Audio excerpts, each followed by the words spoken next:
Hi friends, welcome to our channel అండి. ముందుగా ఒక లైక్ చేయండి, అలాగే ఒక హైప్ కూడా ఇవ్వండి. మిడ్ నైట్ లైవ్ అప్డేట్స్ అంటే టాస్క్ జరిగిన తర్వాత మనకు ఏదైతే రేపు ప్రోమోలో చూపించారో సేమ్ అదే గొడవ లైవ్లో జరిగిందనమాట. కాకపోతే ఆ పాయింట్స్ ఏం జరగలేదు. బిగ్ బాస్ దాన్ని దాచిపెట్టుకున్నారు రేపు ఎపిసోడ్ కోసం. కానీ అసలు ఏంటి రచ్చేంటి, గోలేంటి, అసలు ఏమీ లేదు. సైలెంట్‌గా వెళ్తున్నాయి టాస్క్‌లన్నీ అనుకునే టైంలో ఎందుకు ఈ మొదలైంది? అసలు ఏంటి? ఎవరిది తప్పు? ఎవరిది రైట్? అసలేం అర్థం కాల. ఏదేమైనా ఒకటైతే టికెట్ టు ఫినాలే టికెట్ నేననుకున్నట్టుగా నేనేదైతే అనుకున్నానో అదే జరిగింది. కళ్యాణ్‌కి టీటీఎఫ్ టీటీఎఫ్ వచ్చింది. వచ్చేసింది. అతనికే రావాలనుకున్నాను. ఇంకెవరికీ రాకూడదు. ఎందుకంటే 1, 2, 3 ఉన్న వాళ్ళకి వస్తేనే మిగతా వాళ్ళకి ఒక ఫెయిర్ ఛాన్స్ అంటే వస్తదనమాట. మీరు కళ్యాణ్‌కే రావాలి అని అనుకున్నారంటే మరి అలా కాదు. టాప్ అంటే 3లో తనకి ఉన్నవాడు. వచ్చే అవకాశం వస్తది అనుకున్నాననమాట నేను. ఇంక ఇమ్మాన్యుయేల్ ఏమో తను తవ్వుకున్న గోతిలో తానే పడ్డాడనిపించింది. అలానే రీతు గట్టిగా రిటర్న్ గిఫ్ట్ ఇచ్చేసింది. చాలా పెద్ద షాక్ ఇచ్చింది. ఇంతసేపటికి ఇమ్మాన్యుయేల్ తన ఆట కన్నా గూడా భరణి గారిని, సుమన్ గారిని పైకి రానివ్వకూడదన్న ఆలోచనే ఎక్కువుంది. కాబట్టి వాళ్ళిద్దరికి ఆ ఛాన్స్ రాకూడదు అన్న ఆలోచన ఎక్కువ విపరీతంగా ఆలోచించేశాడు. చాలా చివరికి మంది కమెంట్ చేసింది ఏంటంటే భరణి గారు, సుమన్ గారు కూడా కలిసి అలాగే ఆలోచించారు కదా, మరి వాళ్ళు కూడా ఇచ్చేసారు కదా. భరణి గారు, సుమన్ గారు ఆలోచించారు. అక్కడ ఎంతమంది ఆలోచించారు? ఇప్పుడు అంతే సింపుల్ అన్నమాట. అక్కడ భరణి గారు, సుమన్ గారే ఆలోచించారు. అక్కడ ఒకసారికి డెమన్ ఆలోచించాడు, పవన్ కళ్యాణ్ ఆలోచించాడు, ఇమ్ము వీళ్ళు ముగ్గురు కొంత ఉన్నారు. రీతు గాని వీళ్ళందరికి కొంత ఉన్నది అక్కడ. కొద్దో గొప్ప సంజన గారి మనసులో ఏమీ లేకపోయినా ఎక్కడో కొంత ఎన్ని జరిగింది అనమాట. సరే కారణం ఏంటంటే తప్పేం లేదు, అలా అనుకోవడం తప్పేం లేదు. అది గేమ్ ప్లాన్. కానీ అది ఎక్కువగా మోతాదులో చూపించాడేమో ఇమ్మాన్ అనిపించింది. నేను తప్పని చెప్పట్లేదు, నిజం వాస్తవమే. నిజంగా ఏంటంటే గేమ్లో ఎవ్రీథింగ్ ఇస్ ఫెయిర్. కానీ ఆ పడ్డ తాపత్రయం ఉంటుంది చూసారా, మనం పడ్డ తాపత్రయమే ఆటోమేటిక్గా మనలో మన ఇంటెన్షన్ లేకపోయినా సరే మనం పడ్డ తాపత్రయంలో ఇంకో ఇంటెన్షన్ కనపడింది. నాకు అంతే కనపడింది కదా. ఎందుకంటే తాపత్రయ పెడుతున్నాడు, గేమ్ ఆడుతున్నాడు అనిపించట్లా. అంటే గేమ్ ప్లాన్ చేస్తున్నాడు, మైండ్ గేమ్ ఆడుతున్నాడు, స్ట్రాటజికల్గా ఆడుతున్నాడు అన్న ఫీలింగ్ రాలా. అతను పడ్డ తాపత్రం నాకు ఎలా అనిపించిందంటే ఏదో ఇద్దరు ఆపడానికి ట్రై చేస్తున్నాడు అన్న ఒక చిన్న ఫీల్ కలిగింది అన్నమాట. అదే ఇప్పుడు మంచి కోరుకున్నాం అనుకోండి, మనకి మంచి జరిగింది. ఇప్పుడు ఇది చెడు అని అనట్లా, అది కూడా. కాకపోతే ఏంటి అని అంటే మనము ఎక్కువగా ఎత్తుకి పై ఎత్తులు ఎక్కువ ఇది ఇలా చేయాలి అలా చేయాలి ఎక్కువ ఆలోచించేస్తే అది మనం అనుకున్న దానికి కూడా అది రివర్స్కి వెళ్ళిపోద్ది. ఇప్పుడు ఏం చేసింది, రీతు గెలిచిందని అనౌన్స్ చేశారు. తర్వాత ఇమాన్యువల్తో ఆడతానని చెప్పింది, ఇమాన్యువల్తో ఇచ్చేసింది, పోటీ పడింది. ఇమాన్యువల్ ఓడిపోయి రీతు కళ్యాణ్ లాస్ట్లో ఉన్నారు. ఇప్పుడు కళ్యాణ్ టికెట్ ఫినాలే వచ్చింది, రీతు ఆబ్వియస్ గా కొంచెం ఇది కాబట్టి వచ్చేసారు. ఏదైనా ఇమాన్యువేల్ కి రీతు పెద్ద షాక్ ఇచ్చింది, మొత్తాన్ని ఓడించింది. రేపు ఏం పర్లేదు, ఏమేమంటే నీకోసం వదిలేసాలి అంటాడు అన్నమాట అవసరం అయితే. సరే, ఇప్పుడు భరణి గారి ప్రాబ్లం. భరణి గారు ఫ్రస్ట్రేషన్ అంటే కొంత అక్కడ ఆయనకి ఆ ట్రయాంగిల్ దగ్గర కొంత గొడవ జరిగింది. ఒక ట్రయాంగిల్ ఏదో కార్పెంటర్ ఉబ్బెత్తుగా నాకు అనిపించే ట్రయాంగిల్ కాదని. అది కరెక్ట్ ట్రయాంగిల్ షేపే, కానీ ఒక చోట ఎలా ఉందంటే కొంత సైడ్ అనేది స్లాంట్ గా లేకుండా కొంత ఉబ్బెత్తుగా రావటం, ఆ షేప్ ని ఖరాబ్ చేసింది. అది ఎవరి ప్రాబ్లం అంటే కార్పెంటర్ ప్రాబ్లమో, లేకపోతే వాటర్ పడ్డప్పుడు కూడా కొంత ఏమో చెక్ ఏమవుతుందంటే కొంత ఇది అవుతుంది అనమాట. అలాంటిది ఉబ్బినట్టు అనిపించట్లేదు, ఏదో మొత్తం అలా అనిపించింది. అది మేబీ కార్పెంటర్ కావాలని చేశారు, ఆడ్ వన్ అవుట్ లాగా ఏమన్నా ప్లాన్ గా లాజికల్ గా చేశారా అన్నది నాకు సరే తేల్చాలి, మన వల్ల కాని పని అది. ఆయన వచ్చి నిజమే ఇది మీరు ఎలా చూసారు, ట్రయాంగిల్ ఎలా అయింది అంటే ఓకే, లేదమ్మా ఇది కార్పెంటర్ ప్రాబ్లం లేదు, ట్రయాంగిల్ అంటే కొట్టి పారేస్తే పెద్ద విషయమే కాదు. కానీ నాకేమనిపించిందంటే ఇప్పుడు చూపించారు కదా, అది కెమెరాస్ కి చూపించారు, కెమెరాలు ఇలా, కానీ దూరం నుంచి చూస్తే ఏదైతే ఉందో అసలు కనపడట్లా. ఎందుకంటే అయిపోయిన తర్వాత చాలా సేపు లైవ్ లో చూపించారు దాన్ని, ఇలా కాదు ఇలా ఉంది, ఇలా కాదు ఇలా ఉంది. అది ఓకే, అది జరిగింది, అది జరుగుతూనే ఉంది. దాని తర్వాత భరణి గారు చేసిన ఇదేంటి అని అంటే రీతు ఆయన రింగ్ ని షర్ట్ లోపల దాచిపెట్టుకుంది.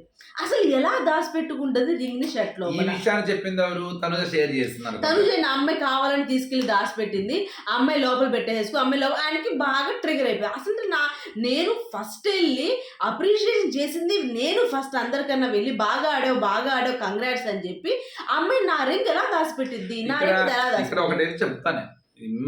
రీతు ఎక్కడో చోట కన్ఫర్మ్గా గేమ్ ఆడేటప్పుడు తను గెలవాలనే తాపత్రయంలో కొన్ని చేస్తుంది. కాలు అడ్డం పెట్టిద్దా, మనిషికి అడ్డంగా వెళ్ళిద్దా, లేకపోతే ఇలా దాచుకుంటుందా, ఇవన్నీ చేస్తుంది. ఇది ఫస్ట్ నుంచి మనము అబ్జర్వ్ చేస్తూనే ఉన్నాము. ఇది చేస్తుంది, అది నో డౌట్. అది ఫన్‌గా చేస్తుందా? అవి కొద్దిగా లాజికల్‌గా చేస్తున్నా సరే, ఆ అమ్మాయికి ఆ టైం గెలవాలనే తాపత్రయంలో చేస్తదనమాట. ఇక్కడేం జరిగిందంటే లాస్ట్‌లో జరిగిందది. ఆ మాట కొద్దిగా షేర్ చేయటం మూలంగా ఏమవుతుందంటే ఆల్రెడీ ఫ్రస్ట్రేషన్‌లో ఉన్నాడు. నాకు అన్యాయం జరుగుతుంది ఫ్రస్ట్రేషన్. ఏ అన్యాయం అయింది? నన్ను కన్ఫర్మ్‌గా ఈళ్ళు తీసేస్తారు. నన్ను, సుమన్‌ని ఉంచరు. వీళ్ళు ముగ్గురు అందరూ వచ్చి నన్నే అటాక్ చేస్తారు. నన్నే పోగొట్టుకుంటారు. అది ఓకే. అదొక ఫ్రస్ట్రేషన్ ఉంది. నా మీద వీళ్ళు గేమ్ ఆడుతున్నారు వీళ్ళందరూ. వీళ్ళందరూ నన్ను టార్గెట్ చేస్తున్నారు వీళ్ళు అనేది ఒక ఆయనకు ఉంది నన్ను బయట పంపించాలని. పనిలో పని ఈ విషయం కూడా షేర్ అయ్యింది. అదో పనిగా ట్రయాంగిల్ అసలు కాదు అది. ఇన్ని రకాల అసంప్షన్స్ మనిషిలో ఉన్నప్పుడు ఏం చేస్తాడు ఆ మనిషి? బరస్ట్ అవుతుంటాడు. ఎందుకంటే మన బ్రెయిన్ అన్నది ఎంప్టీ స్పేస్‌ని క్రియేట్ చేసుకుంటూ ఉంటది. ఎక్కడైతే ఒక బ్లాంక్ స్పేస్ ఉందో, ఆ బ్లాంక్ స్పేస్‌లో మనం ఏం చేస్తాము? మనకు తోచినట్టుగా పెట్టుకుంటూ వెళ్తాము. దీన్నే ఓవర్ థింకింగ్ అంటుంటారు జనరల్‌గా. కానీ ఇక్కడ ఆయన ఇది మర్చిపోయారాయన. ఆయన ట్రయాంగిల్ పోయింది, ట్రయాంగిల్ ఆ ఒక్క ఇదయింది. పాయింట్ ఎందుకు అది మొదలుపెట్టి పెట్టుకున్నారంటే ఆయన పట్టుకున్న అసలు ఎలా పెట్టుకుంటది టీ షర్ట్‌లో? అసలు ఎలా పెట్టుకుంటది షర్ట్‌లో చివరికి దాచి పెట్టుకుంటది? అదేంటంటే సంజనా గారు ఆ అమ్మాయి ఇది కాబట్టి ఆమె మాట కూడా వింటాను నాకు చెప్తుంది ఎక్స్‌ప్లెయిన్ చేస్తుంది. కానీ వినటానికి సిద్ధంగా లేడు. అక్కడ ఎందుకంటే ఇవన్నీ ఉన్నాయి. అసంప్షన్స్ అవును. ఉన్నాయి అక్కడ. ఇక్కడ సంజనా గారు తప్పు చేశారా? రైట్ చేశారా? అంటే సంజనా గారు న్యూట్రల్ గానే ఉన్నారు. సంజనా గారు పెద్ద ఏదో రీతూకి సహాయం చేయాలన్న ఆలోచన సంజనా గారిలో లేదు. అలా భరణి గారు కూడా ఏదో గెలవాలని ఉన్నది. కానీ ఆమె సంచాలకుడిగా తన నిర్ణయం తను చేశారంతే. అక్కడ తనుజ కూడా అంతగా సంచాలకుడి నిర్ణయం బట్టే తను ఆట ఆడాడు అన్న ఒక విషయాన్ని అంత ఎక్కువగా ఎక్స్‌పోజ్ చేయాల్సిన అవసరం లేదనిపించింది. అంతగా చెప్పాల్సిన అవసరం లేదు. ఎందుకంటే ఆఫ్‌కోర్స్ మీరు కూడా చాలా సందర్భాల్లో ఓడిపోయినప్పుడు సంచాలకుడిని ఎలా అయితే మీరు ఇది చేశారో, లేకపోతే మీరు సంచాలకుడిగా ఉన్నప్పుడు అది ఎలా ఉంటుందో, అట్లానే దాన్ని కొంత అంటే కన్సర్న్ చూపించడం వేరు. అంటే ఏంది? భరణి గారికి అన్యాయం జరిగిందనో, భరణి గారికి సపోర్ట్ చేయటమో, కన్సర్న్ చూపించడం వేరు. కానీ ఆ కన్సర్న్ పాయింట్ ఆఫ్ వ్యూలో ఇంకో మనిషిని టార్గెట్ చేస్తున్నట్టుగా ఉండకూడదు ఎప్పుడు ఆ కన్సర్న్. సో, మన కన్సర్న్ ఎలా ఉండాలి? ఆ వ్యక్తి మీద ఉండాలి.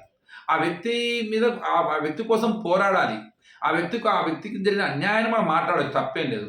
కానీ ఇది అన్యాయం మీ వల్లే జరిగిందని చెప్పే హక్కు మనకి లేదు. అది ఎలా చెప్పారంటే మొత్తం తప్పంతా సంచాలకుదే. నాకనిపించింది అయ్యో పాపం ఎంతసేపు మీరు నన్ను సంచాలక చేయండి అడిగి ఎవ్వరు ఒక్కళ్ళు కూడా పెట్టుకోరు.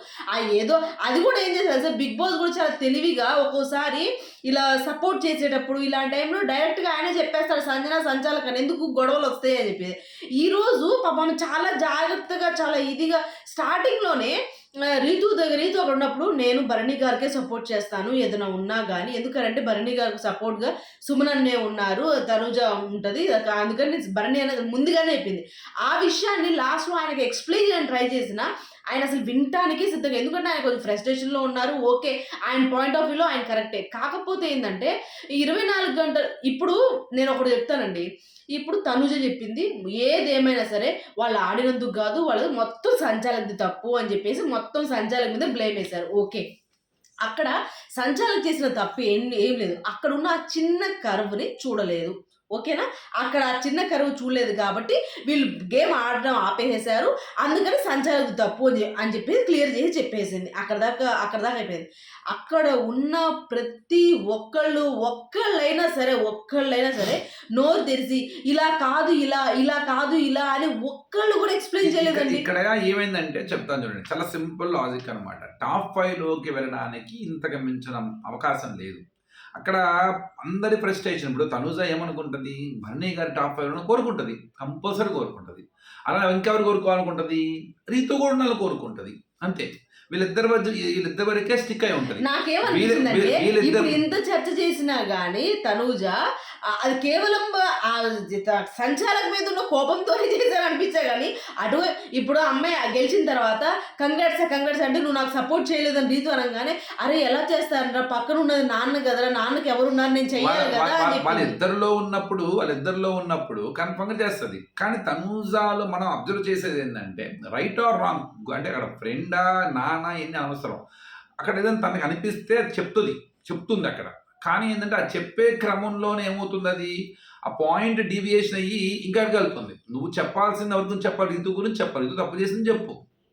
అంతే తప్ప రీతు తప్పు చేసింది సంచాలకుడు చూడలేదు, సంచాలకుడు తప్పు అనకూడదు కదా. సో రీతు పాయింట్ హైలైట్ చేసావు, అది కూడా చేసింది. రీతు ఇలా చేసింది, దాచిపెట్టుకుందని చెప్పావు, లేకపోతే ఇలా ఫస్ట్ ట్రయాంగిల్ షేపే కాదు నాకు డౌట్ ఉందని చెప్పావు. కానీ ఆ కన్సర్న్ ఎలా కనపడుతుందంటే అది ఎక్కడో సంజన గారి కోసం హైలైట్ చేస్తున్నట్టుగా అనిపిస్తుంది నీకు. రేపొద్దున అక్కడ చూసే మాకు అనిపిస్తుంది, రీతుకి ఏమనిపిస్తుంది, ఈ అమ్మాయి అంటే నాకు వ్యతిరేకంగా చేస్తుంది అని కూడా ఫీలింగ్ వస్తుంది రీతుకు కూడా, నో డౌట్ కదా. కానీ ఇక్కడ తనేమనుకుంటుందంటే నేను పాయింట్ చెబుతున్నాను, నాకు అనిపించిన పాయింట్ చెప్తున్నాను అనుకుంటున్నావు, తప్పలేదు దానిలో. కానీ మీ మాటల్లో ఎక్కడో చోట సంజనా గారికి వ్యతిరేకంగా అనే మాట ఒకటి ఎక్కడో టక్కన వస్తుంది అనమాట. కానీ తర్వాత తనూజ వెళ్ళి భరణి గారితో మాట్లాడేటప్పుడు అవి తీసుకెళ్లి కావాలని అమ్మాయి దాచిపెట్టేసింది కూడా, షేప్స్ కూడా అమ్మాయి ముందు మొత్తం డబ్బాలో వేస్తా ఉంది అని చెప్పి దాని గురించి భరణి గారు అప్పటికే ఆయన మామూలుగా హీటర్లో కొంచెం ఇదయ్యారు. అప్పటికి మళ్ళీ అసలు పాయింటే కాదు కదా. కాదు కానీ ఏంటంటే జనరల్ గా తనుజ ఏం చేస్తూ ఉంటదంటే తనకు అనిపించిన ఒపీనియన్ ని అవతల వ్యక్తి ఎంత రిలేషన్ అయినా సరే ఆ పాయింట్ ఎక్స్ప్రెస్ చేస్తుంది. అది తన తర్వాత కాన్సిక్వెన్సెస్ ను కూడా ఫేస్ చేయడానికి సిద్ధంగా ఉంటది. అది అప్పుడప్పుడు ఏమవుతుందంటే ఎక్కడో మనకు ఒక నెగిటివ్ కనపడుతుంది అన్నమాట. అది కంపల్సరీ ఆమె అది మార్చుకోవాలి. అది మార్చుకోకపోతే ఏమవుతుందంటే అంటారు కదా, మనకి జస్ట్ కొద్దిగా సంతృప్తి చాలు, దాన్ని పట్టుకొని బ్యాట్ చేయడానికి, దాన్ని పదింతలు చేసి మాట్లాడడానికి ఉంటుంది. ఇప్పుడు ఈ విషయం చూడండి, మనం ఇంత మాట్లాడుకున్నాం, అసలు ఈ మొత్తం టికెట్ ఫినాలే టికెట్ మొత్తం వెనకాల అసలు ఆట తిప్పింది ఎవరు, ఆటను నడిపించింది ఎవరు, అసలు మొత్తం నాకు తెలిసి అంతే.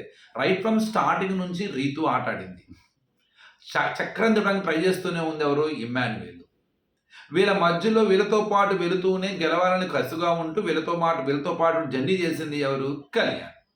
కానీ అక్కడ ఆ గేమ్ ఆడేటప్పుడు అవేదైతే సర్కిల్స్ కానీ ఏదైనా లేచినప్పుడు ఇప్పుడు మనం గేమ్ ఆడుతున్నాం, ఇద్దరు ఆడుతున్నాం, ఇప్పుడు అది కనపడింది, అయ్యో నాకు ఇది కనపడింది, ఇది కూడా మీరు తీసుకోండి అని చెప్పేసి ఆయన ముందు వేస్తారా, అది ఆయన కనపడకుండా వెనక వేయాలని ఆయన గెలవాలని చూస్తారా? అందులో రీతు అసలేదు. ఎందుకంటే నేను ఎట్లాగైనా గెలవాలి అన్న పట్టుదలతో కన్నా కూడా నేను ఎంతసేపు ఆడినా అంతసేపు వాళ్ళకు కూడా దొరకకూడదని ఆలోచిస్తాను. తప్పు చేయలేదని చెప్పాలి, రీతు అంతే చేస్తుంది. రీతు గెలవడానికి చేస్తుంది, అది రైటా రంగం పక్కన పెడితే గెలిచే తాపత్రంలో చేస్తుంది.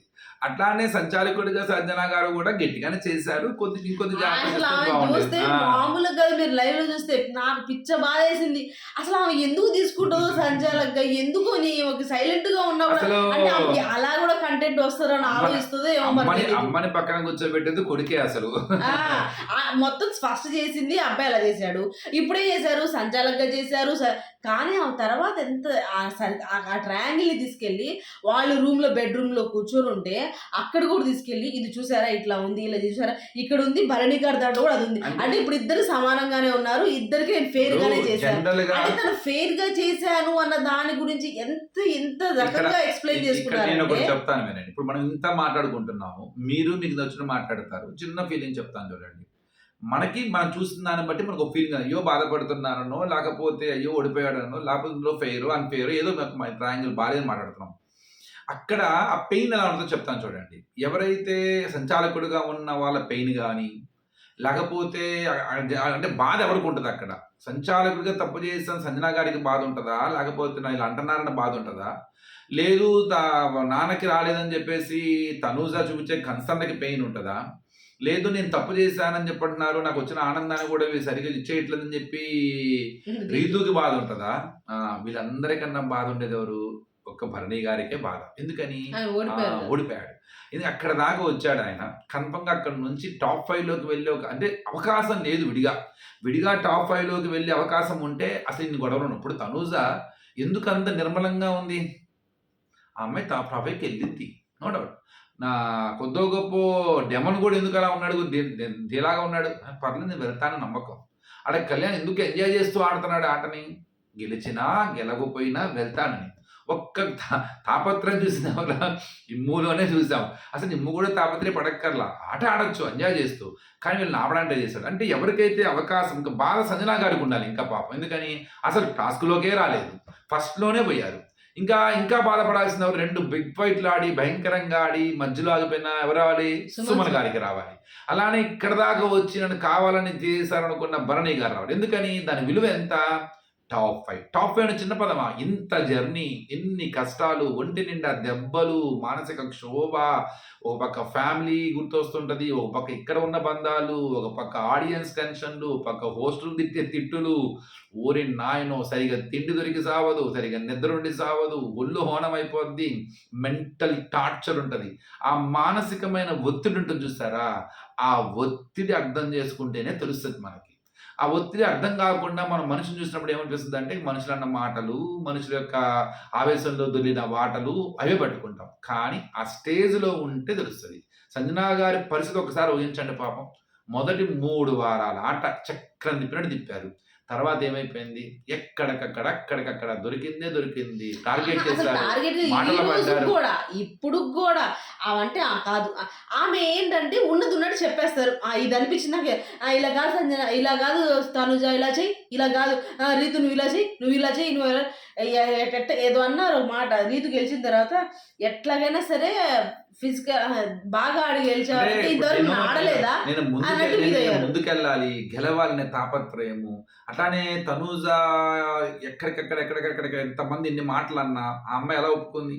అయన్నీ ఎలా ఎలా ఎదుర్కొంది ఆట కోసం. సో, మెంటల్ ప్రెషర్ అనేది చాలా చాలా ఇంపార్టెంట్. దాన్ని వాళ్ళు స్ట్రాంగ్‌గా ఫేస్ చేస్తారు వాళ్ళు. అప్పుడప్పుడు అది కోల్పోయినప్పుడు వాళ్ళు బరస్ట్ అవుతారు. ఆ బరస్ట్ అయ్యేటప్పుడు మనం పెద్దగా మాటలకి, వాటికి విలువ ఇవ్వకూడదు. వాళ్ళ పరిస్థితి అర్థం చేసుకోవడం అంతే. ఇక కళ్యాణ్‌కి ఎందుకు పడింది? వీళ్ళిద్దరికి ఎందుకు పడింది? అదే అర్థం సింపుల్ కాదన్న. ఇది. ఆ ఫ్రస్ట్రేషన్‌లో ఏం చేశాడంటే భరణి గారు మొత్తం రైట్ ఫ్రమ్ స్టార్టింగ్ నుంచి మొత్తం ఆయన పడ్డ ఫ్రస్ట్రేషను, వీళ్ళు చేసిన ఆటలు ఇవన్నీ చేశారు. ఆ రోజు ఎప్పుడైతే ఆ బల్బ్ టాస్క్ అప్పుడు కాళ్ళతో సైగలు ఎవరు చేసి. చేస్తారు? మన డెమోన్ డెమోన్. చేస్తాడు. ఇలాంటివన్నీ కన్ఫెషన్ రూమ్‌లో నాకు చూపించారు. నాకు తెలీదు నేను మాట్లాడలేదని. అప్పుడు వెంటనే వస్తాడన్నమాట. ఎవరు?